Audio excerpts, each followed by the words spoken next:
Meus queridos irmãos, é com grande satisfação que nós recebemos nesta noite o presbítero Dr. Marcel Mendes. Dr. Marcel foi presbítero na Igreja Unida, no nosso tempo, no tempo do pastorado que estivemos lá. Dr. Marcel, além de presbítero, um grande companheiro, uma pessoa a quem nós temos um grande respeito, um grande servo de Deus. Ele é formado em engenharia pela Universidade Mackenzie, foi professor por tantos anos, faz 46 anos que ele está no Mackenzie, e já ocupou os mais diversos cargos, inclusive sendo vice-reitor da universidade. E é para nós assim uma grande alegria. Ele já esteve aqui pela manhã, falando na escola dominical, né? E também levantou às 5 da manhã para chegar aqui hoje. E ainda vai embora depois do culto, devido aos seus compromissos no dia de amanhã.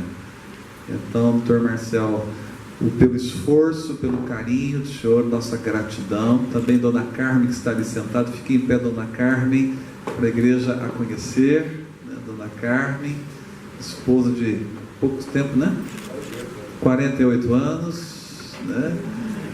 Nossa gratidão também à Dona Carmen. Então, Dr. Marcel, que o senhor seja aqui o porta-voz do recado de Deus para os nossos corações. Graça e paz. Amém. Com muita alegria, estamos nesta noite aqui. Aliás, estivemos hoje de manhã, como foi dito, e fomos aqui muito bem recebidos nesta manhã. Depois tivemos o privilégio de almoçar aqui com irmãos desta igreja, com o pastor, sua esposa Marina, meu filhinho João Eduardo, e já estamos aqui começando a gostar aqui da terceira igreja presbiteriana de Rio Claro. É pena que já está na hora de ir embora, né? A gente, quando começa a gostar, já infelizmente está já de partida, mas eu não gostaria de ir embora sem que os irmãos abrissem sua Bíblia, primeiramente, mantivessem sua Bíblia aberta no Antigo Testamento, no livro do profeta Daniel, capítulo 3. Eu tenho certeza que os irmãos conhecem muito bem este trecho bíblico, 30 versículos que compõem aqui o capítulo de número 3, e eu gostaria não vamos ler o capítulo inteiro, mas nós vamos fazer alguns destaques deste capítulo, essa linda história dos 3 homens que aqui foram testados na sua fé, homens que originalmente tinham nomes hebreus, e que depois foram submetidos a uma aculturação nova, diferente na terra para onde eles foram desterrados, na Babilônia, e ali seus nomes mudaram. Nós nos conhecemos normalmente com seus nomes babilônicos, Sadraque, Mesaque e Abdenego. Até as crianças conhecem esta história. Nós não vamos exatamente fazer aqui a narrativa dos acontecimentos, mas queremos, a partir deles, destacar alguns pensamentos. Lembrando que esses 3 servos de Deus, quando nasceram, seus nomes já diziam a respeito de sua fé e sua tradição. Sadraque se chamava Ananias, que quer dizer o amado de Deus. Ele nasceu já e foi registrado pelos seus pais como sendo o amado de Deus. O seu companheiro Mesaque não nasceu Mesaque, foi registrado como Misael, cujo nome quer dizer quem é como o Senhor. Uma pergunta que já encerra assim um encantamento, deslumbramento sobre Deus, a respeito de Deus. E o terceiro companheiro, Abednego, nasceu Azarias, que quer dizer aquele a quem o Senhor ajuda. Então esses 3 companheiros estavam agora numa situação de grande prova, e nós vamos ver então o que esses episódios podem contribuir. E eu gostaria de destacar então como título: o que acontece quando se leva Deus a sério? Será que os irmãos poderiam me acompanhar nesta frase, que é o título da nossa meditação? Vamos dizer juntos: o que acontece quando se leva Deus a sério? Bom, acho que os irmãos estão apenas ensaiando, né? Ou não jantaram ainda, né? Então eu vou pedir que de novo falem comigo: o que acontece quando se leva Deus a sério? Meus irmãos, esta é uma história, não é uma ficção, não é uma parábola. Nós podemos perguntar o que essa história tem a ver conosco. É claro, o contexto é bem diferente. Isso aconteceu quase 600 anos antes de Jesus, portanto, há mais de 2.500 anos essa história aconteceu. Se ela não fosse verdadeira, não estaria na Bíblia. Então, nós já partimos daqui da premissa de que é um relato, aqui é realmente algo que aconteceu. E nós temos então aqui toda uma cena aqui de 30 versículos que vai contando, desenvolvendo uma história. E eu gostaria de considerar com os irmãos exatamente algumas questões, algumas respostas para este tema que eu coloco agora como pergunta: o que acontece? O que acontece quando se leva Deus a sério? Nós sabemos? Os irmãos sabem o que acontece? Eu gostaria de considerar, em primeiro lugar, que o que acontece é aquilo que está nos versículos de números 5 e 12. 5 e 12 deste trecho. O versículo diz a respeito de uma ordem, de um decreto, de uma determinação: no momento em que ouvirdes o som da trombeta, do pífaro, da harpa, da cítara, do saltério, da gaita de foles, de toda sorte de música, vos prostrareis e adorareis a imagem de ouro que o rei Nabucodonosor levantou. Esta era a ordem, este era o decreto. Viria de soar uma determinada música com todos os instrumentos conhecidos na época. Uma grande orquestra sinfônica, uma grande banda, haveria de, num determinado momento, fazer os seus instrumentos soar em máxima potência, e esta era a convocação, esta era a senha, para que as pessoas, naquele momento, se encurvassem diante de um grande monumento que foi erguido pelo rei, com cerca de 30 metros de altura, correspondente a um prédio de 10 andares, e ali então esse ato de culto haveria de ser então obrigatório naquele momento em que tocassem esses instrumentos. E o decreto já vinha com todas as consequências de quem não fizesse isto. E aí nós lemos no verso 12 que houve logo uma denúncia. Diz o verso: há uns homens judeus que tu constituíste sobre os negócios da província da Babilônia, Sadraque, Mesaque e Abednego. Esses homens, ó rei, não fizeram caso de ti.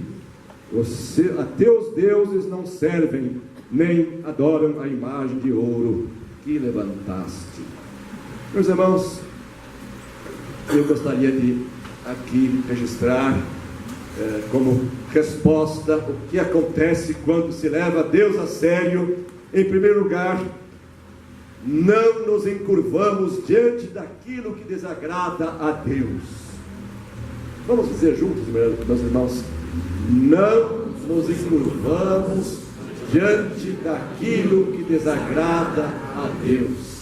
Aqui nós temos todo um relato e vemos que a multidão toda estava de pé, em pé, até o momento da senha, da convocação musical para que se encurvasse numa grande planície, numa grande plataforma, praça pública.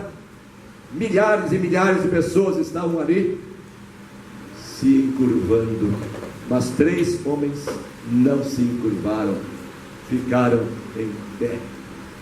Meus irmãos, eu pergunto, hoje nós colocados diante de provas, de testes, diante de um contexto, de um cenário que nos desafia tão intensamente, com tanta corrupção, com tanta promiscuidade, com tanta desonestidade, com tanta imoralidade, com a família se desmanchando em pedaços, com opções de fé, de crença, com aquilo que foi chamado por um grande sociólogo politeísmo de valores, ou seja, as pessoas colocaram no lugar de Deus, colocaram outros valores, outras crenças, outros princípios. Eu pergunto, nós estamos de pé ou estamos nos encurvando frente a esta realidade? Encurvar-se aqui tem um sentido simbólico de concordar, de aceitar, de participar, de prestar de alguma forma a nossa reverência e com isso dizer, estamos juntos nessa. E, meus irmãos, aqui quando se leva Deus a sério, nós aqui somos desafiados a não nos encurvarmos. Significa mantermos em pé.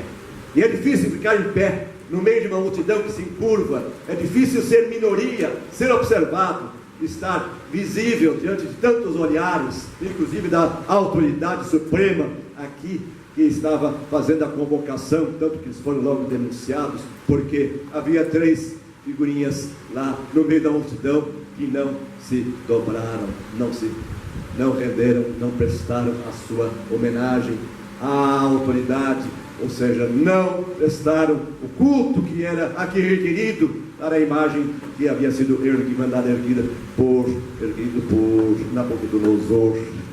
Meus irmãos, certamente que aqueles 3 não eram pessoas comuns, eram pessoas da elite cultural da Babilônia, eram pessoas que tinham altos cargos na Babilônia, estavam sendo observados, vigiados, assistidos, e tinham responsabilidades no reino.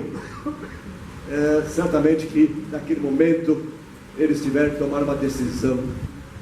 É difícil tomar uma decisão muitas vezes. Nós vacilamos, nós pensamos o que os outros vão dizer de nós, e talvez esquecemos de perguntar o que Deus vai dizer de nós, se nós vamos nos encurvar ou se nós vamos ficar em pé, ou seja, permanecer indiferentes a esta prestação de culto, a esta rendição que aqui foi proposta, que foi estabelecida como forma de fidelidade ao imperador, ao Nabucodonosor, mas também como adesão a um culto pagão, coisa que esses homens não concordaram em fazer, eles não se encurvaram. Então, eles certamente estavam naquela hora lembrando do que aprenderam na sua antiga formação, na Torá, naquelas instruções lá que vem do livro de Êxodo, de Deuteronômio, em que uma das palavras é tão clara, tão firme e tão objetiva: ouve, Israel, o Senhor nosso Deus é o único Senhor.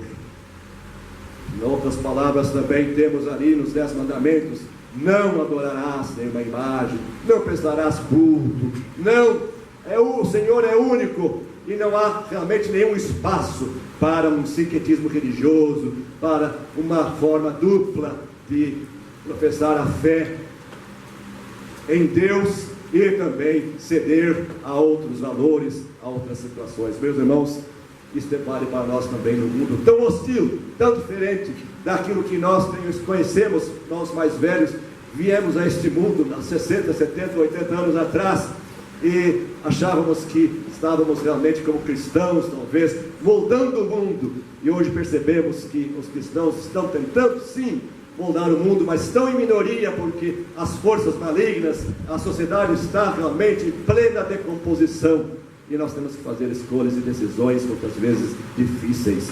Não nos encurvamos diante daquilo que desagrada a Deus. Esta é uma posição que o apóstolo, já lá em Atos capítulo 5, disse: é preciso obedecer antes a Deus e aos homens. É uma escolha talvez difícil, e Paulo, escrevendo a Timóteo a respeito dos últimos tempos, diz que todos os que desejam viver piedosamente em Cristo Jesus serão perseguidos. Não tenhamos ilusão de que a nossa fé, nossa crença, a nossa fidelidade a Deus vai ser uma plataforma para a nossa promoção, para o nosso sucesso, para o nosso destaque social. De alguma forma nós pagaremos esse preço. Mas, meus irmãos, esse texto também nos revela nos versos 16, 17 e 18 que nossa fé nesta situação, neste teste, nesta prova, nossa fé, em vez de ficar fraca, em vez de nós vacilarmos, em vez de nós ficarmos talvez num momento de crise e desistir das nossas crenças, das nossas convicções, Deus nos fortalece e nossa fé se faz autêntica nesses momentos, e ela não depende de favores, e ela não precisa das circunstâncias a seu favor. Vamos ler 16, 17. Responderam Sadraque, Mesaque e Abednego ao rei: ó Nabucodonosor, quanto a isto, nós não necessitamos de responder. Se o nosso Deus, a quem servimos, quer livrar-nos, Ele nos livrará da fornalha de fogo ardente das tuas mãos, ó rei. E se não, fica sabendo, ó rei, que não serviremos a teus deuses, nem adoraremos a imagem de ouro que levantaste. Meus irmãos, que situação difícil.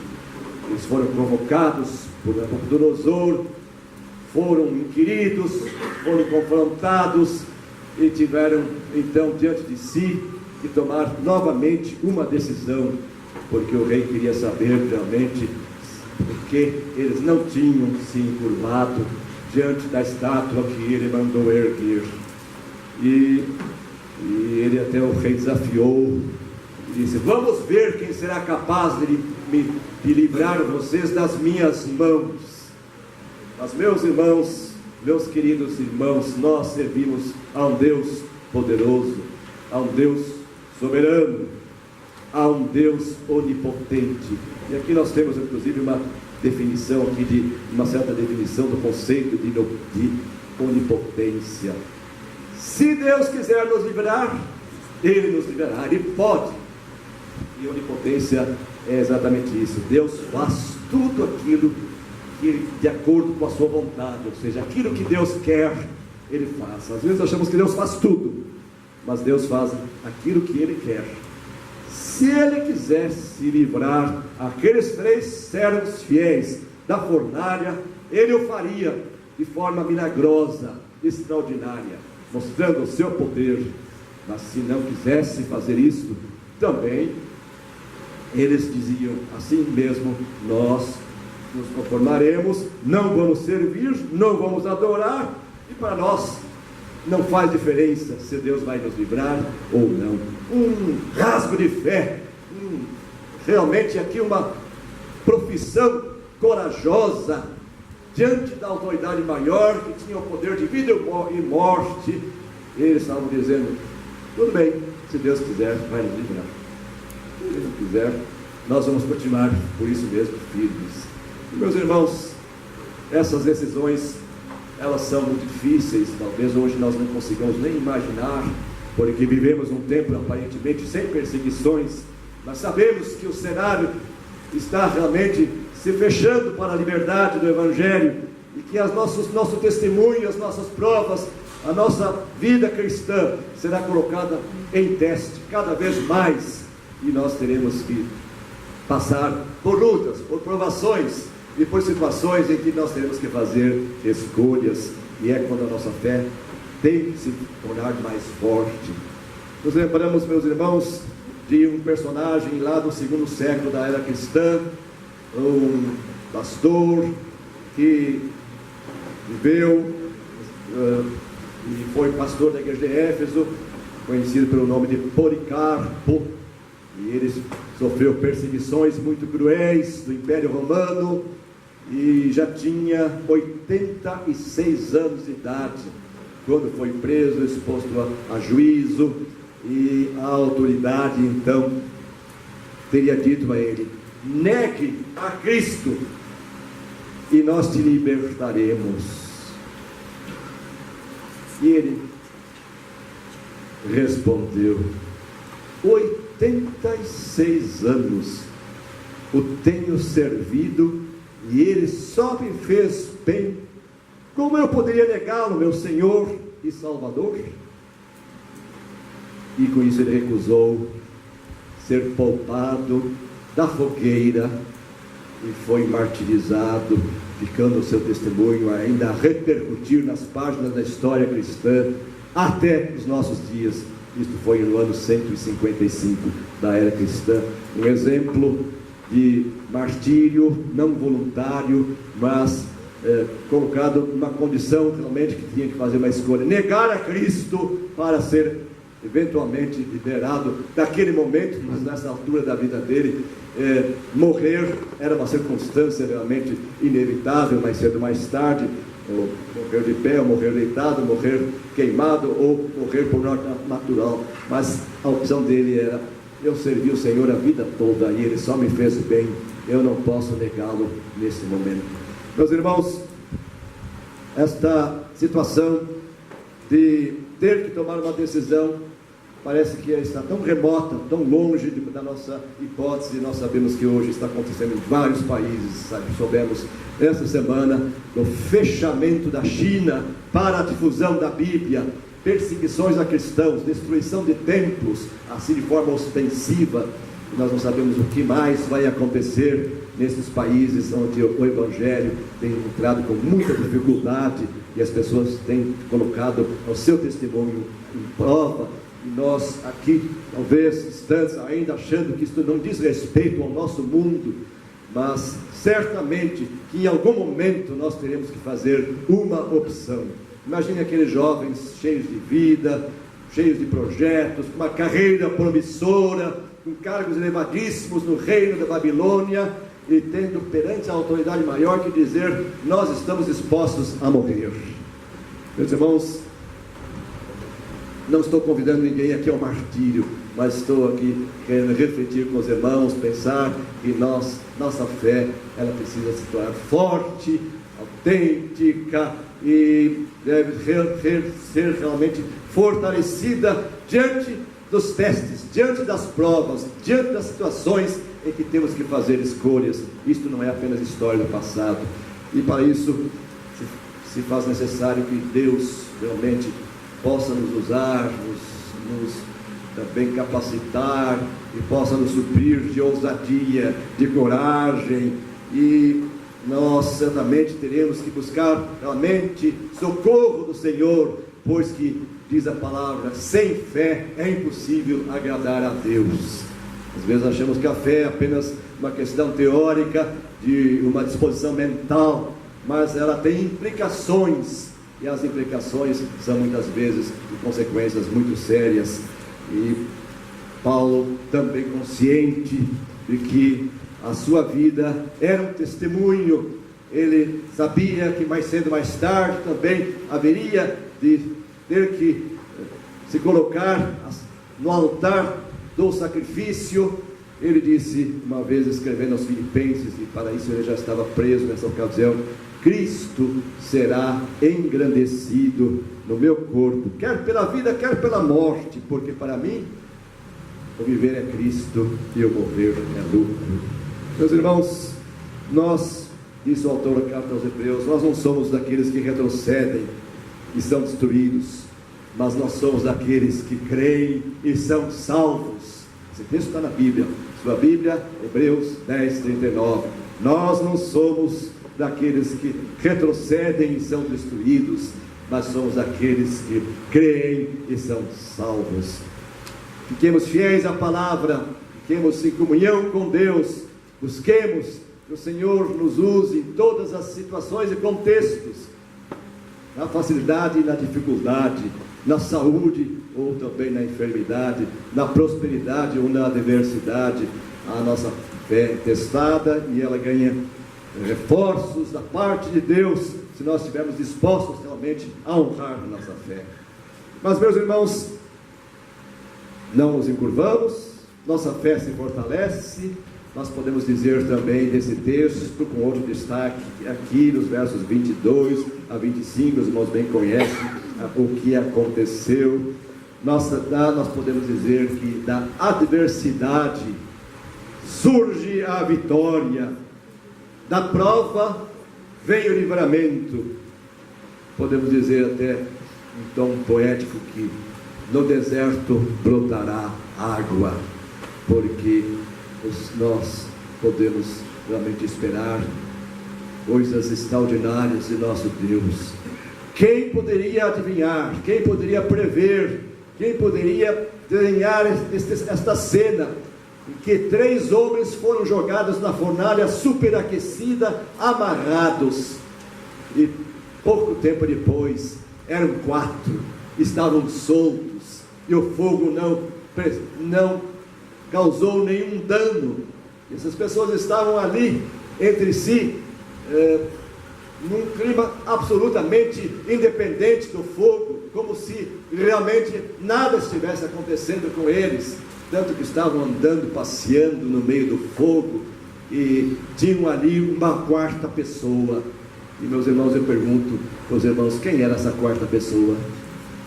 Até Nabucodonosor, na sua ignorância, disse: ele tem a aparência de ser filho dos deuses.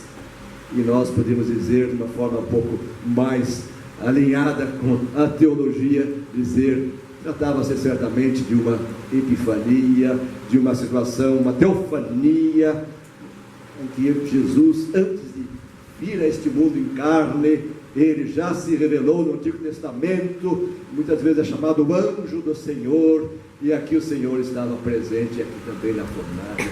Meus irmãos, isto certamente causou espanto, causou surpresa, podia não ser realmente até acreditável.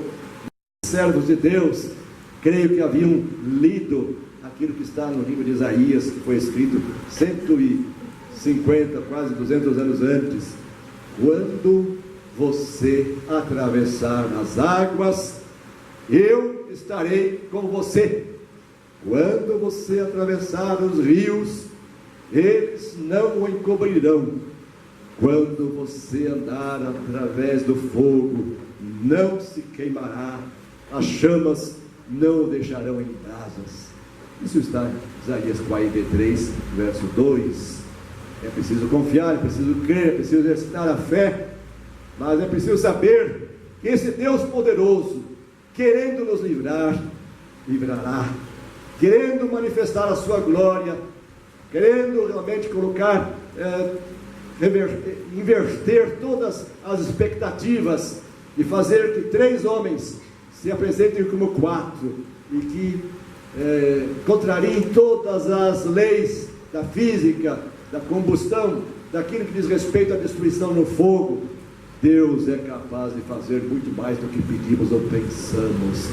Meus queridos irmãos, quando se leva Deus a sério, até coisas desta natureza podem acontecer, porque o nome do Senhor há de ser engrandecido. E esta é exatamente a nossa consideração seguinte. Olhando os versos 27 e 30, nós percebemos aqui uma descrição também muito clara de que os adversários serão derrotados e envergonhados. Basta ler aqui os versos 27, que traduzem aqui aquilo que aconteceu por ordem do mesmo imperador, do mesmo rei, e as pessoas que tinham acusado os 3 servos de Deus, as pessoas que tinham inclusive levado essas pessoas, os nossos irmãos, à presença do rei, e aqueles que estavam de alguma forma envolvidos nesse episódio, eles agora tiveram primeiro que ver o milagre, ver a libertação, ver o que Deus é capaz de fazer, ver aquilo que o Senhor realiza de forma extraordinária, inesperada, desde que o nosso testemunho seja firme, desde que nós possamos realmente fazer o que e levar Deus a sério. E aqui houve então uma demonstração e verificou-se aqui de forma testemunhal que o fogo não teve poder para intimidar esses servos de Deus, não teve poder para os destruir, não teve poder para os chamuscar, não teve poder para marcar de alguma forma com cheiro os seus corpos, para atingir os seus mantos. A única coisa que o fogo pôde fazer naquela fornalha foi destruir as amarras e libertar aquelas pessoas do modo como foram jogadas dentro da fornalha. Isso serviu de testemunho, isso serviu de uma demonstração daquilo que Deus é capaz de fazer. Meus irmãos, o mundo não viu ainda o que Deus pode fazer por meio dos seus servos, pode fazer em favor dos seus servos. E esta é uma palavra que nos mostra como Deus pode realizar maravilhas por nosso intermédio, se levarmos Deus a sério, se nosso testemunho está realmente firme. E realmente o quinto ponto, já falamos que nós não nos encurvamos, né? Falamos que a nossa fé se fortalece, falamos daquilo que muda, do cenário que muda, falamos da comprovação e do testemunho das pessoas que são nossos adversários, que terão que ver as formas como Deus intervém, e Deus é soberano para intervir de forma absolutamente inesperada, imprevisível. Mas o melhor de tudo, meus irmãos, está no final do capítulo. Nós podemos dizer aqui, de acordo com os versos 28 e 29, podemos dizer que o nome do Senhor será glorificado, haverá salvação e pessoas serão beneficiadas. Eu gostaria que os irmãos repetissem comigo o que acontece quando se leva a Deus a sério. O nome do Senhor será glorificado, haverá salvação e pessoas serão beneficiadas. É o que está no verso 28. Falou Nabucodonosor e disse: bendito seja o Deus de Sadraque, Mesaque e Abednego, que enviou o seu anjo. Deus enviou o seu anjo. Deus enviou aquele que representasse a própria divindade. Livrou os servos que confiaram nele. Olha o testemunho dado aqui pelo próprio texto de Nabucodonosor. Deus enviou o seu anjo e os livrou, aqueles que confiaram nele, pois não quiseram cumprir a palavra do rei, preferindo entregar o seu corpo a servirem e adorarem a qualquer outro Deus, senão ao seu Deus. E logo veio um decreto, e o decreto então dizia que realmente toda a nação, língua que disser blasfêmia contra o Deus de Sadraque, Mesaque e Abednego, seja despedaçada em suas casas feitas em monturo, porque não há outro Deus que possa livrar como este. Não há outro Deus que possa livrar como este. Isso não foi o testemunho, não foram as palavras, os depoimentos de Sadraque, Mesaque e Abednego, ou de Ananias, Misael e Azarias. Foi do próprio rei. Não há outro Deus que possa livrar como este. Meus irmãos, ele escreveu: bendito seja o nome do Senhor, o Deus de Sadraque, Mesaque e Abednego. E ele mesmo disse, eles confiaram nele, e com isso então preferiram abrir mão de sua vida a prestar culto e adorar outro Deus que não fosse o seu próprio Deus. E meus irmãos, nenhum outro Deus é capaz de livrar alguém dessa maneira. É o que está escrito no próprio verso 29. O rei, consequentemente, tendo mudado de opinião, acabou inclusive promovendo estas pessoas e os colocou em posição de maior destaque, o resultado foi uma bênção, o resultado foi uma realização pessoal, tudo como consequência de um testemunho firme, de uma posição que realmente permaneceu de uma forma absolutamente firme diante da prova, diante da luta, diante da dificuldade, diante do testemunho que precisava ser dado e foi dado por esses servos de Deus. Meus irmãos, isso tudo diz respeito àquilo que Nabucodonosor diz que é o Deus de Sadraque, Mesaque e Abdenego. Eu pergunto aos irmãos, esse Deus é o nosso Deus? É o seu Deus? Ou é o Deus de Sadraque, Mesaque e Abdenego? É o seu Deus? É o meu Deus? É, certamente que sim. E eu pergunto para os irmãos, sem querer que respondam, nós estamos dispostos a pagar esse preço de levar Deus a sério? Pergunto ainda, será que as pessoas que conhecem você, que me conhecem, elas nos reconhecem como pessoas que ficam de pé e não se dobram, não se rendem, não se ajoelham diante dos valores daqueles que se opõem a Deus, aquilo que vai em contrário à soberania de Deus, à vontade de Deus, ao propósito divino? Se isto for uma realidade, muito bem, mas certamente que nós poderemos, cada um de nós, diante deste exemplo, diante desta palavra, diante desse desfecho que teve um final tão extraordinário, o nome do Senhor exaltado, as pessoas beneficiadas e o nome do Senhor proclamado entre todos os povos, línguas, nações que estavam ali compreendidas nos limites do Império Babilônico.